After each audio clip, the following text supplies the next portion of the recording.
Lord, salamat sa isang magandang gising. Panginoon, maraming salamat sa magandang gising namin. Maraming salamat sa bagong araw. Maraming salamat sa mga bagong bagay at mga bagong oportunidad na ilalagay mo sa aming araw ngayon. Alam namin, Panginoon, na Ikaw ay andyan palagi para i-guide kami sa lahat ng aming magiging desisyon sa araw na ito. Salamat po, Panginoon, sa pagiging laging nakaalalay sa amin.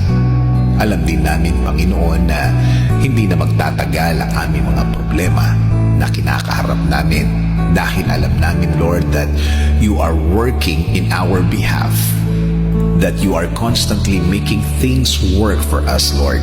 We know, Lord, that You are preparing things for us, that You will surprise us na hindi na pala dapat kami ganun kaproblemado dahil sa pangako mong ibibigay ng pangangailangan namin.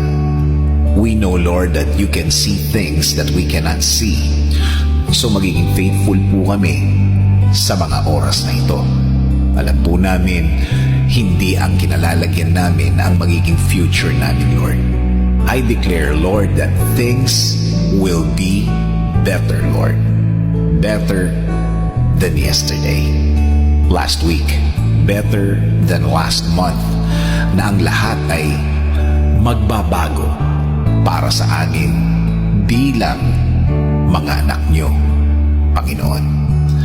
Na lahat na manggagaling sa bibig namin ay puro blessings sa iba. Walang pananakit, walang pang-iinsulto, walang bashing, walang bullying, walang pangmamaliit sa aking mga salita, sa aking mga gawa, Panginoon. Panginoon, alam din namin na patuloy Niyo kaming iingatan, poproteksyonan sa lahat ng nagkalat na sakit sa aming bayan, kasama na ng aming pamilya at kapwa-tao. Ibinibigay po namin, isinusuko po namin ang lahat ng aming mga dinadala ngayon sa aming buhay, Lord. Ikaw na po ang bahala sa aming mga problemang ito. This is our prayer. In Jesus' name, Amen.